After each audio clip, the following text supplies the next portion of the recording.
ओम नमो भगवते वासुदेवाय। नमो भगवते वासुदेवाय। ओम नमो भगवते वासुदेवाय।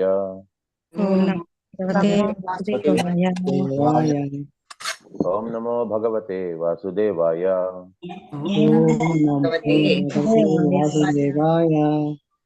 नारायणं नमस्कृत्य नरं चैव नरोत्तमं देवीं सरस्वतीं व्यासं ततो जयमुदीरये। नष्टप्रायेषु अभद्रेषु नित्यं भागवत सेवया भगवते उत्तम श्लोके भक्तिर्भवति न इष्टिकी।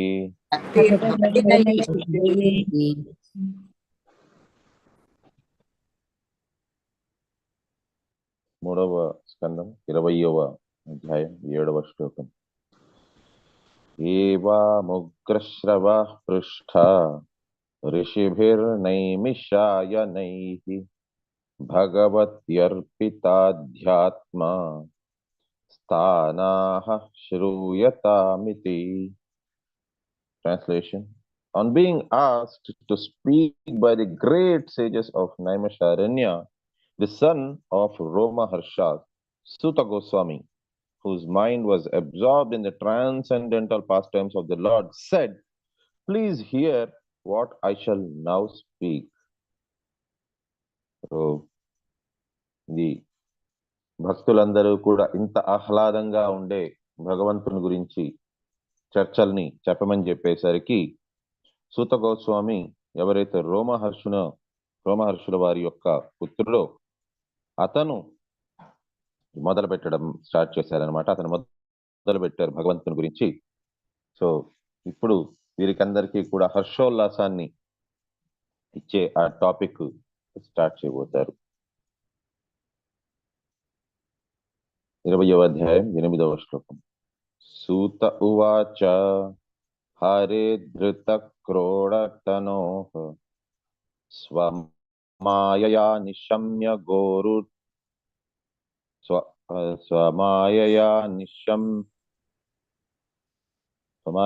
నిశమ్య గోరుద్ధరణం రసాతలం లీలాం హిరణ్యాక్షమవజ్ఞయా హతం Sanjana తహర్షో మునిమాః భారతః. Translation: Suta Goswami continued, Vidura, the descendant of Bharata, was delighted to hear the story of the Lord, who, having assumed by his own divine potency the form of a boar, has enacted the sport of lifting the earth from the bottom of the ocean and indifferently killing the demon Hiranyaksha. Vidura then spoke to the sage as follows. Suta Goswami continued, Vidura, the descendant of Bharata, was delighted to hear the story of the Lord, who, having assumed by his own divine potency the form of a boar, has enacted the sport of lifting the earth from the bottom of the ocean and indifferently killing the demon Hiranyaksha. Vidura then spoke to the sage as follows. Purport by Srila Prabhupada, Jai Srila Prabhupada. It is stated here that the Lord assumed the form of a boar by his own potency. His form is not actually the form of a conditioned soul. The conditioned soul is forced to accept a particular type of body by the higher authorities of material laws.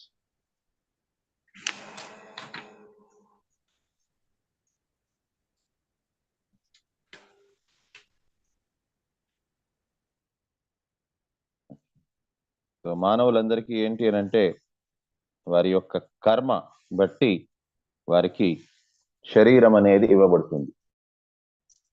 శరీరం మనకెవరికి కూడా కోరిక అనేది లేదు. మనకి కొంత freedom ఉంది. ఆ కొంత ఫ్రీడమ్ ఏమంటే మన కర్మలను మనం చూస్ చేసుకోవడం. మనం ఏ రకమైన కర్మలు మనం చేస్తాము అన్నది మాత్రమే మన చేతుల్లో ఉంది. సో మనకి మిగతా వాటి మీద మనకి కంట్రోల్ లేదు. ఏ శరీరం వస్తుంది, ఏ జన్మ వస్తుంది, ఏ ఊర్లో వస్తుంది, మనం మగవారిగా పుడతామా, ఆడవారిగా పుడతామా, ధనవంతులుగా పుడతామా, బీదవాళ్ళ ఇంట్లో పుడతామా, తెలివైన వారిగా పుడతామా, తెలివి తక్కువ వారిలాగా పుడతామా. కానీ విడ్డూరం ఏంటి అని అంటే ప్రతిదానికి కూడా మనమే దానికి అధిపతి అని అనుకుంటాం. మనం ఎక్కడ పుట్టాము అదంతా పక్కన పెట్టేస్తాము. నెక్స్ట్ ఏం చెయ్యాలి అది మొత్తం మన చేతుల్లోనే ఉంది. మనం ఏం కావాలనుకుంటే అది అయిపోగలము, ఏం కావాలంటే అది చేయగలము, మన కంట్రోల్లోని నేచర్ ఉంటుంది అని మనం అనుకుంటాం. కానీ యాక్చువల్గా మన కంట్రోల్లో ఏమీ లేదు. మన కర్మలు, మన ప్రవర్తన, అది మాత్రమే మన చేతుల్లో ఉంటుంది. సో దానికి తగినట్టుగా మనం చేసుకునే కర్మలకి తగినట్టుగా మనకి ఏ జన్మ అనేది మనకి డిసైడ్ అవుతుంది. కర్మణో అపి బోధవ్యాం చ వికర్మణ. సో మనకి మనం చేసుకునే కర్మలు, వికర్మలు అండ్ అకర్మలు బట్టి మనం వచ్చే జన్మ అనేది డిసైడ్ అవుతుంది. మనం ఏ రకంగా ఉంటామో దాన్ని బట్టి డిసైడ్ అవుతుంది. ఆ డిసైడ్ చేసేది ఎవరు? నేచర్, ప్రకృతి. ప్రకృతి మన కర్మల బట్టి మనకి వచ్చే జన్మని డిసైడ్ చేస్తారు. మనకెవ్వరికి కూడా తెలియదు ఏ జన్మని మనం తీసుకుంటాము అనేది. ఉత్క్రామంతం స్థితం వాపి భుంజానాత్మ గుణాన్వితం విముహుడా నాను పశ్యంతి జ్ఞాన చక్షుష. మనం అందరం విమూఢులం, మనకు తెలియదు. కానీ జ్ఞాన చక్షువులు ఉండే వారికి మాత్రం అది తెలుస్తుంది ఏ జన్మని వారు తీసుకుంటారు ఏంటి అని. ఇవంతా చేయించేది ఎవరు? ప్రకృతి. ప్రకృతి ద్వారానే మనకంతా నియమించబడతారు. మనమంతా నియమించబడ్డాం. సో ప్రకృతి కంట్రోలర్, మనం కంట్రోల్డ్. మనం ప్రకృతి అధీనంలో ఉన్నాం, ప్రకృతి నియమాలకు లోబడి ఉన్నాం. కానీ భగవంతుడు ప్రకృతి నియమాలకి అధిపతి. దైవీ హేష గుణమయి మమ మాయా దురతేయ మాం ఏవయ ప్రపద్యంతే మాయామేతాం తరంతే. భగవంతుడి ఆధీనంలో ఉంటుంది ప్రకృతి. సో భగవంతుడు ఏ రకంగా చెప్తారో భగవంతుడు చెప్పినట్టుగా ప్రకృతి పాటించాలి. సో అన్నిటికీ కారకులు ఎవరు అని అంటే ప్రకృతి. భగవంతుడు మరెవరు అని అంటే సర్వ కారణ కారణ. ప్రకృతియే కలిగి వచ్చేదాని కోసం కారకులు భగవంతుడు. సో అందుకోసమని భగవంతుడే, కృష్ణుడు అన్నిటికీ కారకులు. మరి భగవంతుడి మీద ఈ నియమం ఏ రకంగా వర్తిస్తుంది? ఏ జన్మ తీసుకుంటారు, ఎక్కడ జన్మ తీసుకుంటారు, ఏ శరీరం వస్తుంది, అది భగవంతుడికి వర్తించదు, మనకి మాత్రమే వర్తించేది. మనం ఏ శరీరం తీసుకుంటాము, ఎక్కడ తీసుకుంటాము, ఎలా తీసుకుంటాము, అవన్నీ కూడా మనకి మాత్రమే వర్తిస్తాయి, భగవంతుడికి కాదు. భగవంతుడు కేవలం అతను ఆజ్ఞాపించగలరు. మరి ఇక్కడ ఎందుకు తీసుకున్నారు జన్మ అంటే దానికి ఒక కారణం ఉంది. The conditioned soul is forced to accept a particular type of body by the higher authorities of the material nature. But here it is clearly stated that the Lord was not forced to accept the form of a boar by the external power. In Bhagavad Gita, he says the same fact is confirmed. When the Lord descends to the earth, he assumes the form of his own by his own internal potency. The form of the Lord, therefore, can never consist of material energy.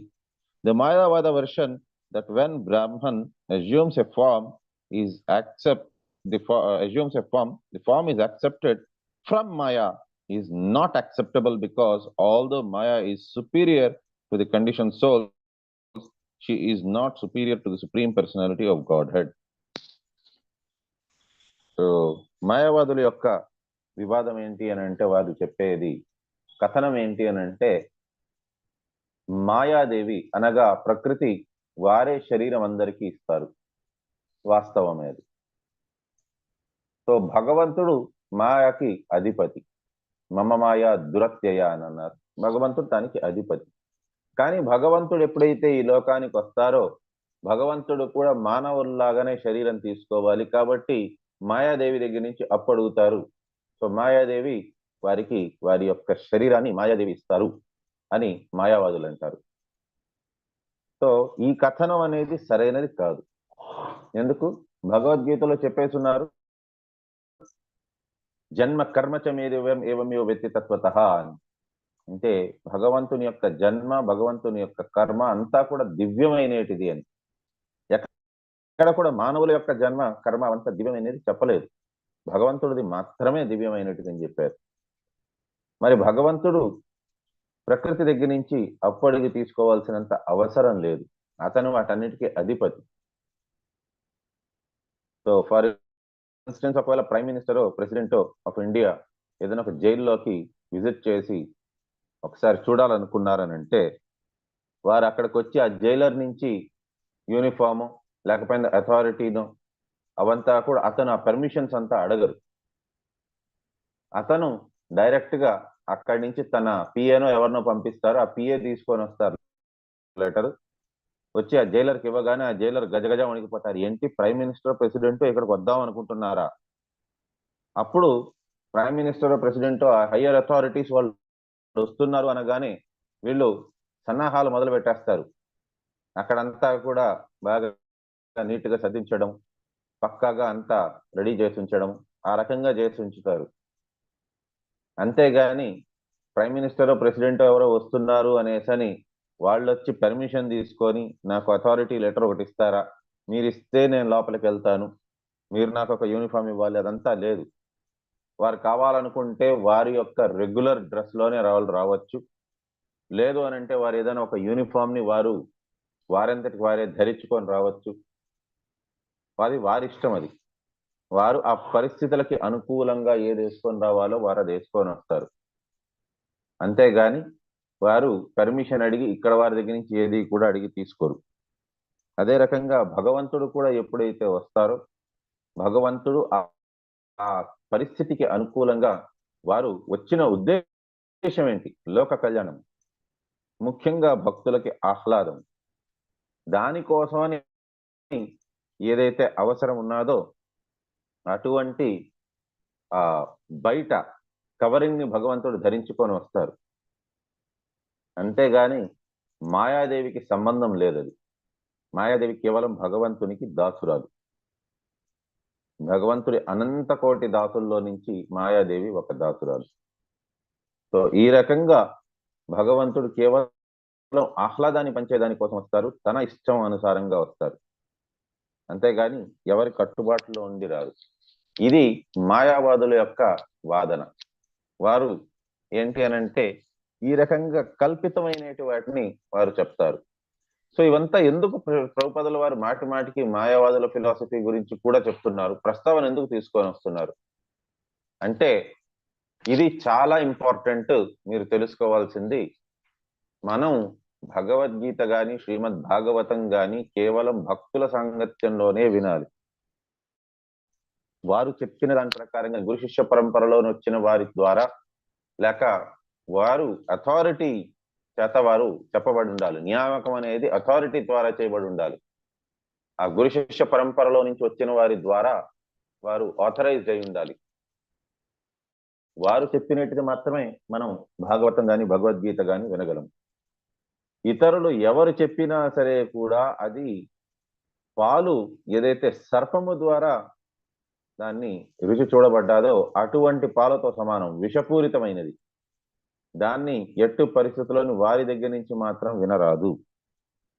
So కాబట్టి అది చాలా చాలా జాగ్రత్తగా ఉండాలి. ఈ మధ్యన ఎక్కడో వీడియోలో కూడా చూశాను, ఇతర మతస్థులు వారు వచ్చి మన భగవద్గీత గురించి వారు బోధిస్తూ ఉన్నంట. సో దాంట్లో భగవద్గీతలో ఇలా చెప్పారు, అలా చెప్పారు. అంతెందుకండి, జాకీర్ నాయక్ లాంటి నీచాతి నీచులు వారు కూడా మ్లేచ్చులు, వారు కూడా వచ్చి ఆఖరికి భగవద్గీత గురించి శ్లోకాల్లో ఏమున్నది అనేది వాళ్ళు చెప్పేదానికి వ్యాఖ్యానాలు చేస్తున్నారు.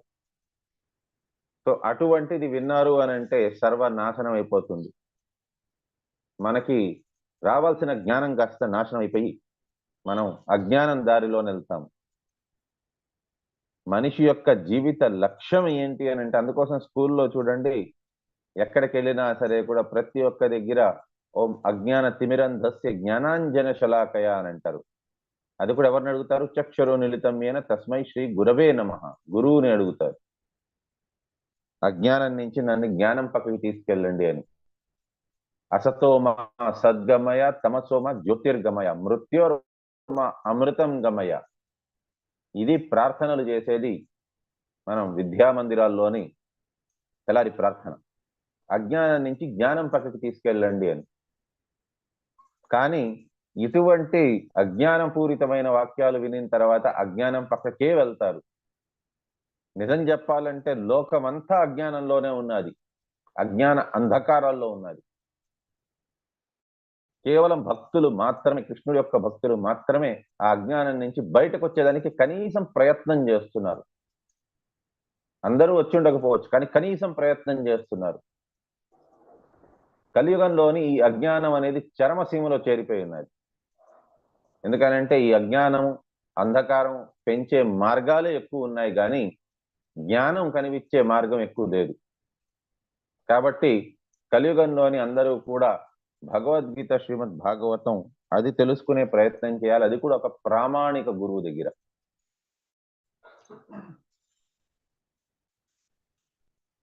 She is under the control of the Supreme Godhead, as confirmed in Bhagavad Gita. Maya is under his superintendence.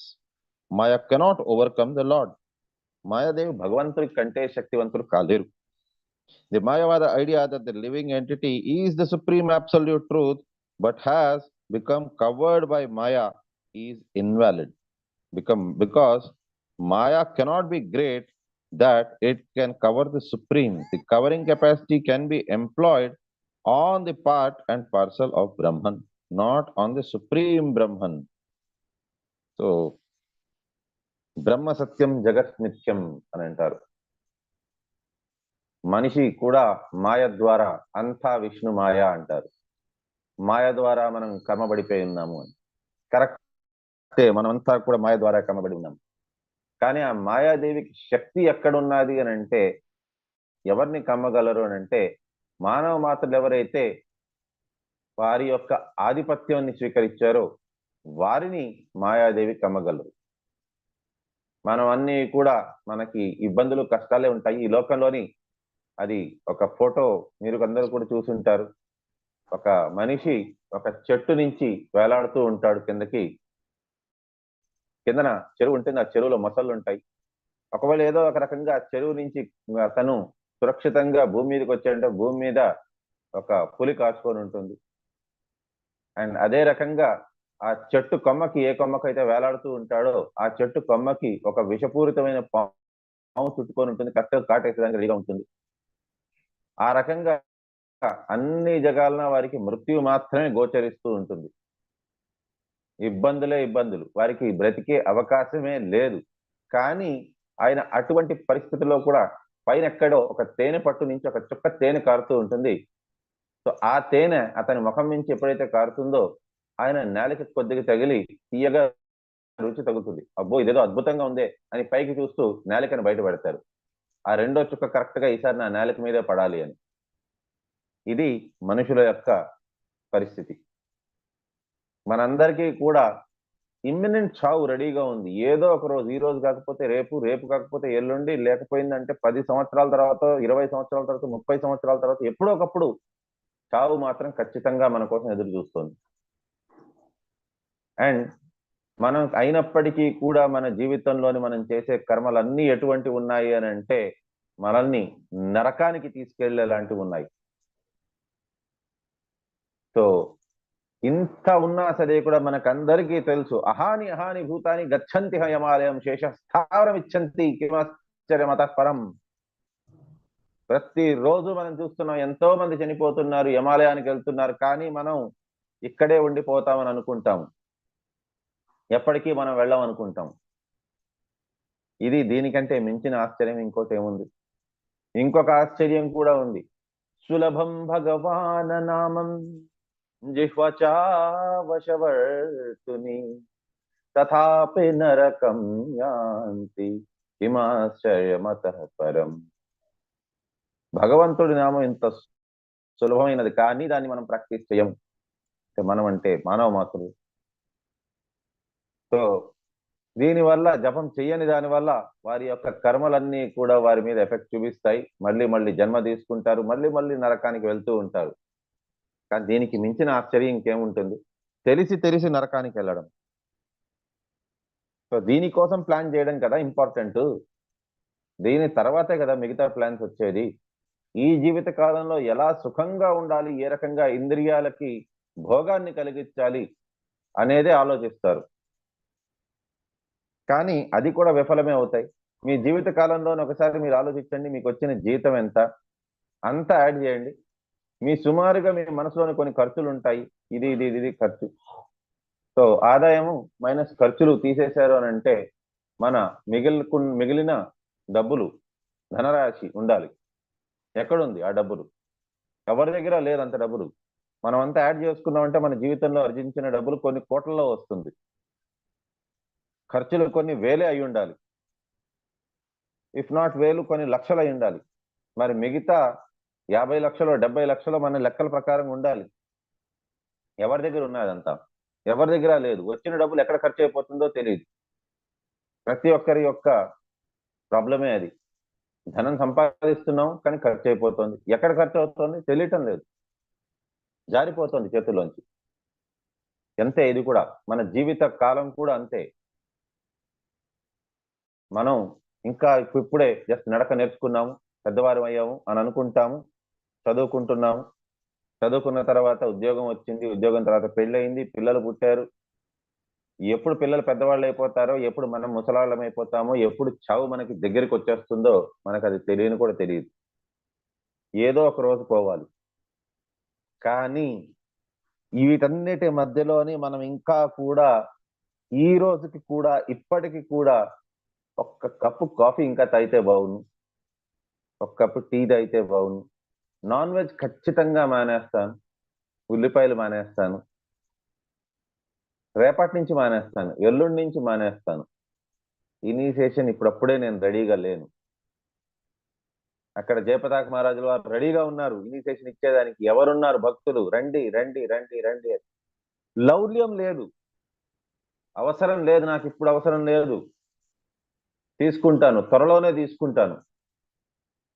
And మనం అనుకునే త్వర కంటే కూడా ఆ చావు అనే త్వరలోనే వచ్చేస్తుంది. ఏ రోజు మనం ఆ పంచభూతాల్లో కలిసిపోతామో తెలియదు. ఎప్పుడైతే మనం మళ్ళీ జన్మం తీసుకునే అవకాశం వస్తుందో, కొత్త శరీరం ఎప్పుడైతే వస్తుందో అప్పుడు మనకి తెలుస్తుంది. అప్పుడు బాధ అనిపిస్తుంది, అయ్యో ఆ రోజు నాకు ఆ అవకాశం దొరికింది, వదులుకున్నాను. ఈ జన్మలో మళ్ళీ అవకాశం దొరకచ్చు, దొరక్కపోవచ్చు. సో ఆ రకంగా ఎనీవే భక్తులు అనే వారికి మాత్రం ఖచ్చితంగా వారు యమకింకరుల దగ్గరికి వారు వెళ్ళరు. And at the same time వారు ఇతర తక్కువ జన్మని వారు తీసుకోవాల్సిన అవసరం లేదు. మానవ జన్మ కన్ఫర్మ్డ్. కాకపోతే మానవ జన్మ మళ్ళీ తీసుకోవాల్సింది వచ్చింది. సో ఈ రకంగా అనవసరమైన వాటిలోని ఇబ్బందుల్లోని పడాల్సింది వస్తుంది. అప్పుడు అనిపిస్తుంది అనవసరంగా నేను అప్పుడే తీసుకొని ఉంటే బాగుండేది అని. కాబట్టి అవకాశాన్ని మానవులు అనేవారు అనేది అందరికీ అంటే కూడా తెలివైన స్పీషీస్ మానవులది. సో మానవులు చేయాల్సింది ఏంటి అని అంటే సమయాన్ని ఒకటి ఎప్పుడూ కూడా వృధా చేయకూడదు, అవకాశాన్ని వృధా చేయకూడదు. ఈ రెండింటిని ఎవరైతే సరిగ్గా ఉపయోగించుకుంటారో, వినియోగించుకుంటారో వారు మానవులంటే. సో మనకి భగవద్గీత, శ్రీమద్ భాగవతం అంత సారాంశం అదే. భగవంతుడికి శరణాగతి పొందండి. అండ్ గురువుకి, భగవంతుడికి శరణాగతి పొందాలి అని అంటే ముందు గురువుకి శరణాగతి పొందాలి. గురువుకి శరణాగతి పొందేటప్పుడు దీక్ష అనేది తీసుకోవాలి. దీక్ష అనేది లేనిది శరణాగతి కుదరదు. సో దీక్ష తీసుకున్నాకనే శరణాగతి. సో అప్పటిదాకా ఆశ్రయం తీసుకోవచ్చు, శరణాగతి తీసుకోలేము. ఎవరైతే దీక్ష అయిపోయి ఉంటుందో వారికి మాత్రమే శరణాగతి. సో ఆ రకంగా వీలైనంత త్వరగా దీక్ష తీసుకోవాలి. భగవంతుడికి శరణాగతి పొందాలని అంటే కేవలం గురువు మార్గంలోనే మనం శరణాగతి పొందగలం.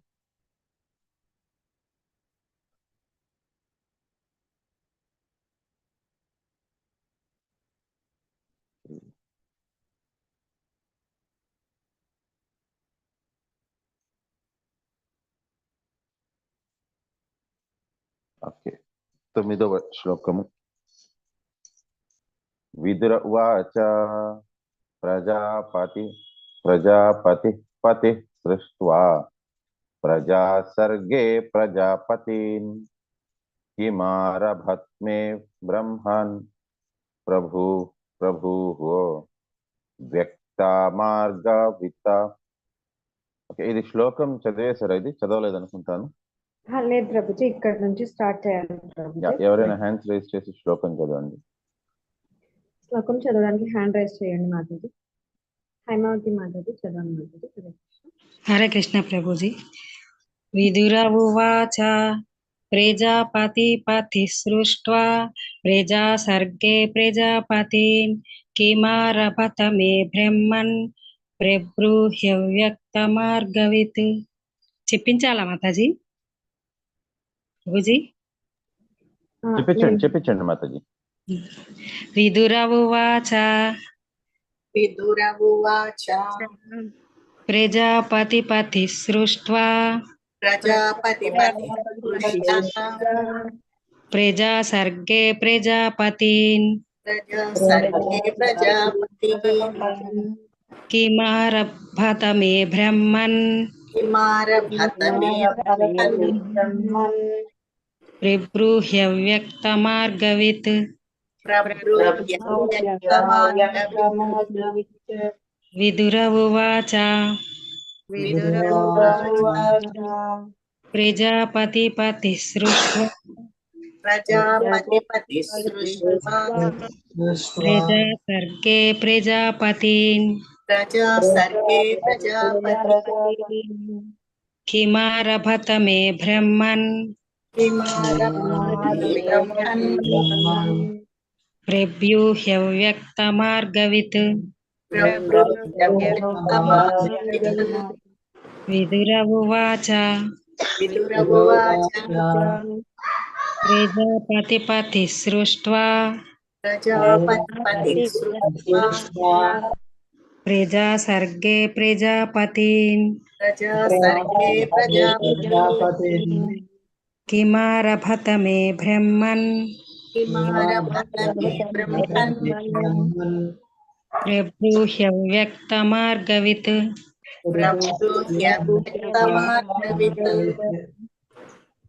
హరే కృష్ణ ప్రభుజీ. అర్థాలు చెప్పించాలా మాతాజీ? ఎవరైనా చెప్పించుతారు? అర్థాలు చెప్పండి. సర్లా మాతాజీ మీరు చదవండి. హరే కృష్ణ. విదుర ఉవాచ ప్రజాపతి సృష్ట్వా ప్రజా సర్గే ప్రజాపతిన్ కిమారభత మే బ్రహ్మన్ ప్రబ్రూహ్య వ్యక్త మార్గవిత్. శ్రీలత మాతాజీ మీనింగ్స్ చదవండి మాతాజీ. హరే కృష్ణ. విదురః ఉవాచ విదురః ఉవాచ విదురుడు పలికెను. ప్రజాపతి బ్రహ్మదేవుడు సృష్ట్వా సృజించిన పిదప ప్రజా సర్గే జీవ సృష్టి ప్రయోజనార్థమై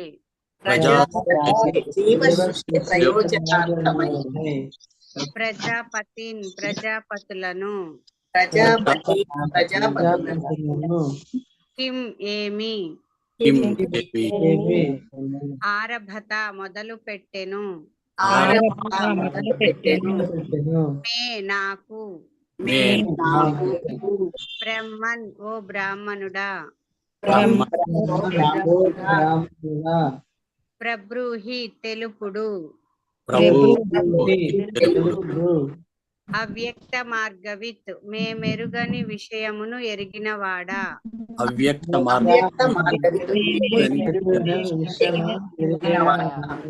థ్యాంక్ యూ మాతాజీ. హరే కృష్ణ. మాతాజీ అనువాదం చెప్పించండి మాతాజీ. హరే కృష్ణ. అనువాదం కూడా మాతాజీ? లేదండి మాతాజీ. మనీ మాతాజీ. హరే కృష్ణ.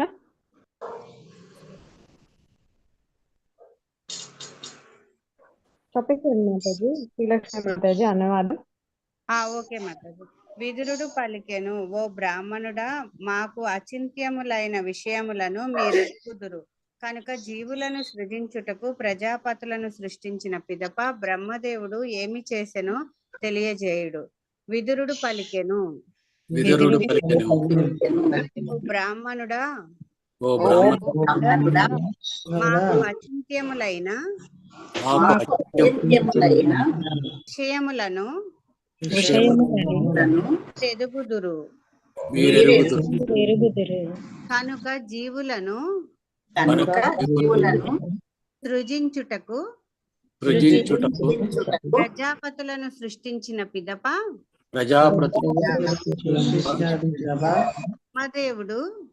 బ్రహ్మదేవుడు ఏమి చేసెనో తెలియజేయుడు. మాతాజీ హరే కృష్ణ. ధన్యవాదములు మాతాజీ. మాతాజీ హరే కృష్ణ. భాష్యం చదవండి మాతాజీ.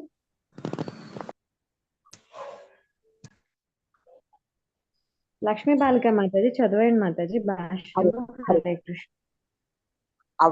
భాష్యము అవ్యక్త మార్గవిత్తు మన భావమునకు అతీతమైన దానిని ఎరిగినవాడు అను పదం ఇక్కడ ప్రధానమైనది.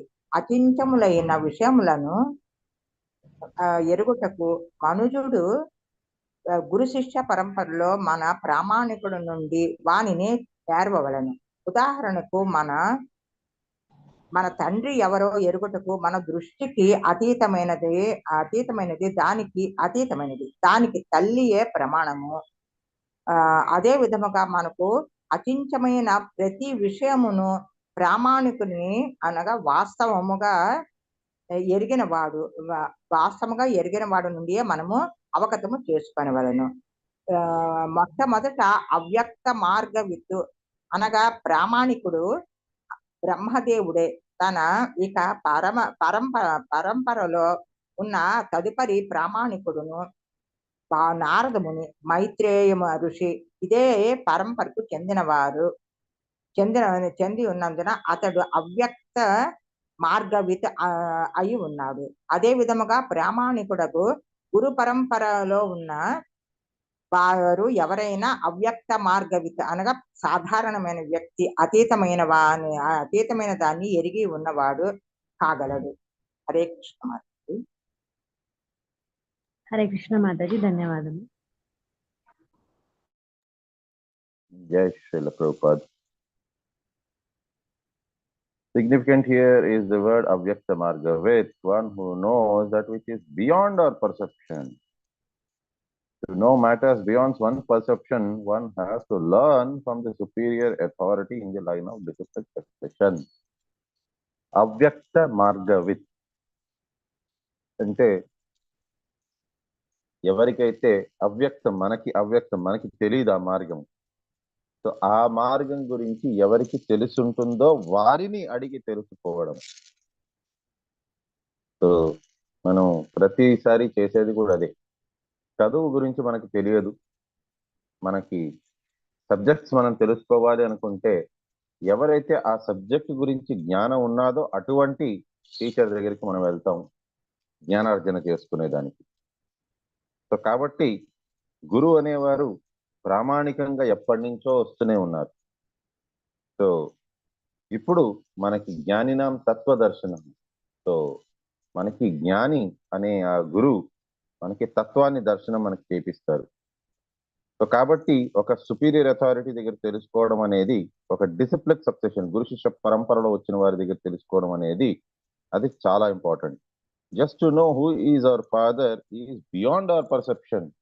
For that, the mother is the authority. Similarly, we have to understand everything beyond our perception from the authority who actually knows the first Avyakta Margavet, who actually knows. The first Avyakta Margavet or authority is Brahma, and the next authority is disciplic succession is Narada. Maitreya Rishi belongs to the disciplic succession, so he also is Avyakta Margavet. Anyone in the bona fide line of the disciplic succession is Avyakta Margavet, a personality who knows that which is beyond ordinary perception. ఇంతకు ముందు చెప్పినట్టుగా శ్లోకము మనకి దీనిది ఏ జన్మ ఎవరికి వస్తుంది అనేది విమూఢానాను పశ్యంతి, మామూలు వారికి ఎవరికి తెలియదు. ఎందుకు? వారికి అందరికీ కూడా ఇది ఒక అవ్యక్త మార్గం. కానీ పశ్యంతి జ్ఞానచక్షు సహా, ఎవరైతే జ్ఞాన చక్షులు కలిగి ఉంటారో వారికి తెలుస్తుంది. వారికి ఆ దివ్య జ్ఞానం ఉంది. కాబట్టి వారిని అడిగి తెలుసుకోవాలి మనం. అవ్యక్త మార్గవిత్ అనేది వారు. సో కాబట్టి వారిని అడగాలి.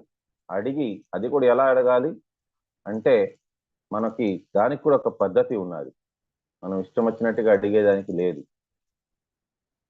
సో దాన్ని కూడా ఎలా అడగాలి అని అంటే తద్విత్తి ప్రణిపాతేన పరిప్రశ్నేన సేవయ ఉపదేక్షంతి జ్ఞానం జ్ఞానినా తత్వదర్శన. సో మనం వారిని పరిప్రశ్నేన సేవయ, వారికి ఎంత నాలెడ్జ్ ఉన్నదో తెలుసుకోవాలని అడగడం అనేది మూర్ఖత్వం. అలా కాకుండా నోట్లోని ఒక గడ్డి పరక పెట్టుకొని నేను చాలా హీనుణ్ణి, నాకు తెలియదు, దయచేసి నాకు బోధించండి అనే ఉద్దేశంతో అడిగిన వారికి గురువు చాలా కరుణతోని చెప్పిస్తారు. సో ఈ రకంగా మనం అవ్యక్త జ్ఞానాన్ని మనం తెలుసుకోవాలి ఒక అవ్యక్త మార్గవిత్తి నుంచి.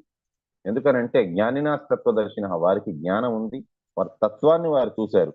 కాబట్టి వారి దగ్గర నుంచి అడిగి మనం తెలుసుకున్నాము అని అంటే వారు మనకి ఈ జ్ఞానాన్ని మనకి చెప్తారు. ఈ రకంగా మనం లాభపడచ్చు. సో దీనివల్ల మనకు ఉపయోగం ఏంటి, ఇది తెలుసుకొని మనకేం ఉపయోగము అంటే మనం ఈ జన్మ మృత్యు జరా వ్యాధి చక్రం నుంచి మనం బయటపడేదానికి ఇవన్నీ మనకి సహాయం చేస్తుంది, సహకారం ఇస్తుంది. అండ్ అది గురువు సహాయం లేనిది ఇంతదాకా ఏ ఒక్కరు కూడా బయటపడింది నేనే కాదు, మన అన్ని గ్రంథాల్లోని రాసింది కూడా ఇదే రాశారు. నేను స్వతహాగా బయటపడిపోయేదానికి ప్రయత్నిస్తాను, నేను వచ్చేస్తాను అని అనుకున్న వారు ఇంకా అధమ లోతుల్లోకే మునిగిపోతారు. వారికి ఎందుకంటే ఓవర్ కాన్ఫిడెన్స్. యాక్సిడెంట్ ఎవరికి అవుతుంది సర్వసాధారణంగా? ఓవర్ కాన్ఫిడెంట్ గా ఉండేవారికి. అప్పుడప్పుడే బండి కొత్తగా నేర్చుకుంటున్న వారికి యాక్సిడెంట్ అవ్వదు, కిందన పడరు వాళ్ళు. ఎవరైతే ఓవర్ కాన్ఫిడెంట్ గా ఉంటారో నాకేముంది, నేను ఎడం చేత్తో తొక్కేయగలను, కళ్ళు మూసుకొని నేను బండి తొక్కేయగలను అని అనుకున్న వారే బండిని కిందన పడతారు. సో ఈ రకంగా ఎవరైతే అనుకుంటారో నాకు భగవంతుని కృప, నాకు గురువు కృప అవసరం లేదు, నేను డైరెక్ట్ గా భగవంతుని కృపను పొందేస్తాను, లేకపోయినా నా పరమ గురువు దగ్గర నుంచి నేను దీక్షను పొందేస్తాను, ఏదో ఒక రకంగా నాకు వచ్చేస్తుంది అని అనుకున్న వారికి దొరకదు, ఖచ్చితంగా దొరకదు. వారు ఇంకా అధమ లోకాల్లోకి చేరుకునే అవకాశం ఉంటుంది ఎక్కువగా. భగవంతుడు అంత సులభం కాదు. మనకి శ్రీమద్ భాగవతంలో ఇచ్చినారు, భగవంతుడు అంత సులభం కాదు. భగవంతుడిని పొందాలి అని అంటే ఈవెన్ భావ స్టేజ్కి ఒక్క స్టేజ్ దూరం, ఇది ప్రేమ స్టేజ్ ఒక స్టేజ్ దూరం భావ.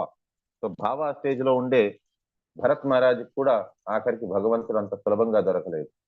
కానీ అట్ ది సేమ్ టైం భగవంతుడు దొరకడం చాలా సులభమైనది అని కూడా చెప్పేశారు మనకి అజామిలా స్టోరీ నుంచి. చాలా సునాయాసంగా దొరికేస్తారు. కాబట్టి సునాయాసం ఎవరికి అని అంటే ఎవరైతే గురువు యొక్క ఆ ఇది తీసుకున్నారో, దీక్ష తీసుకున్నారో, గురువు దగ్గర శరణాగతి పొందారు, గురువుకి శరణాగతి పొందిన వారికి చాలా సునాయాసంగా వచ్చేస్తుంది. కానీ ఎవరైతే తత్వంని మాత్రమే తెలుసుకున్నారు, వారికి అన్ని తెలుసు అని అనుకుంటారో వారికి దేని మాత్రం కూడా పనికిరారు. కాబట్టి చెప్తున్నాను, ఈ టీచింగ్ ప్రొఫెషన్ అనేది చాలా చాలా రిస్కీ ప్రొఫెషన్. యాక్చువల్ గా ఇక్కడ ఏంటి అని అంటే అవకాశం చాలా చాలా ఉన్నది, నాకు అన్ని వచ్చు, నాకు చాలా తెలుసుకున్నాను, ఇక్కడ ఎవరైతే నా దగ్గర నుంచి వినేదానికి శ్రోతలు వచ్చారో వారు నాకు నేర్పిస్తారా అని ఆ అహంకార భావం వచ్చేది చాలా చాలా సునాయాసంగా వచ్చేస్తుంది. ఏ రోజైతే ఈ సునాయాసంగా అహంకార భావం వచ్చేస్తుందో ఆ రోజు పతనం స్టార్ట్ అవుతుంది. కాబట్టి ఎస్పెషల్లీ టీచర్స్ ఏంటి అని అంటే చాలా చాలా జాగ్రత్తగా ఉండాలి. వారు ఈ అహంకార భావాన్ని పెంచుకోకూడదు. ఏదైనా పెంచుకోవచ్చు కానీ అహంకార భావాన్ని పెంచుకోకూడదు. అహంకార భావాన్ని పెంచుకున్నారు అని అంటే వారికి అన్ని తెలుసు అనే ఒక భావన ఏ రోజైతే వచ్చేస్తుందో ఆ రోజు భగవంతుడు వారి నుంచి దూరం అయిపోతారు. ఆ రోజు వారికి పతనం స్టార్ట్ అయిపోతుంది. కాబట్టి వీలైనంత వాళ్ళు అణిగి మణిగి ఉండడం చాలా అవసరం.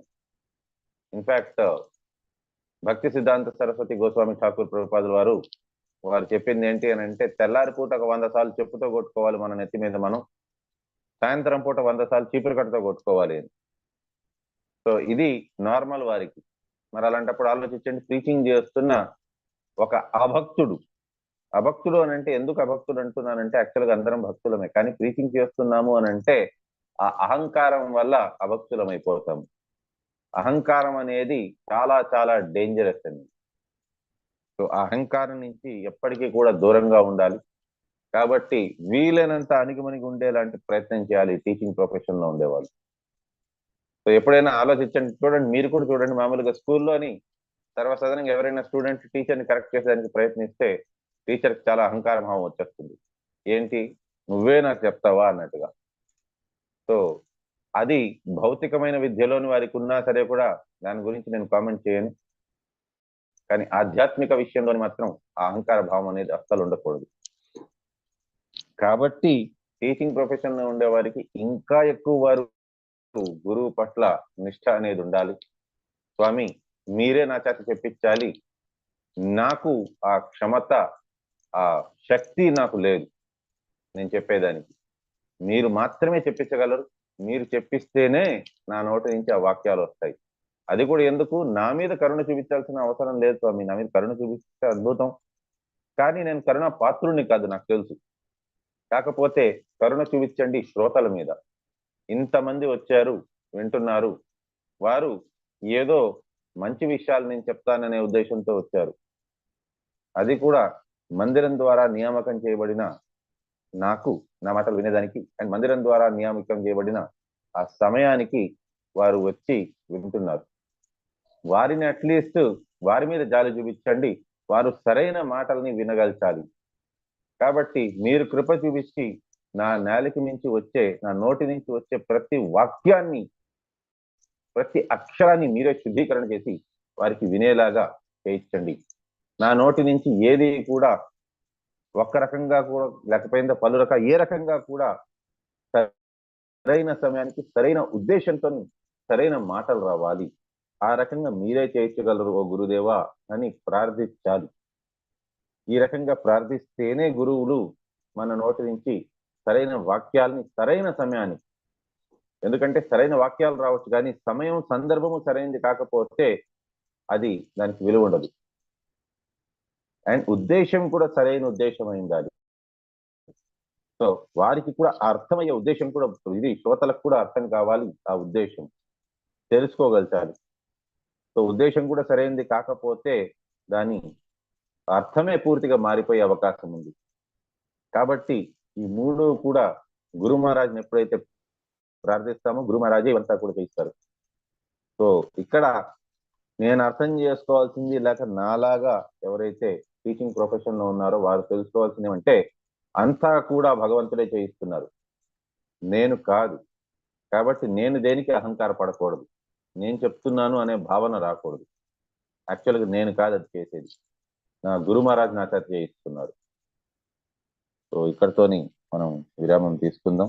పంచకల్పతరుభ్యశ్చ కృపా సింధుభ్యశ్చ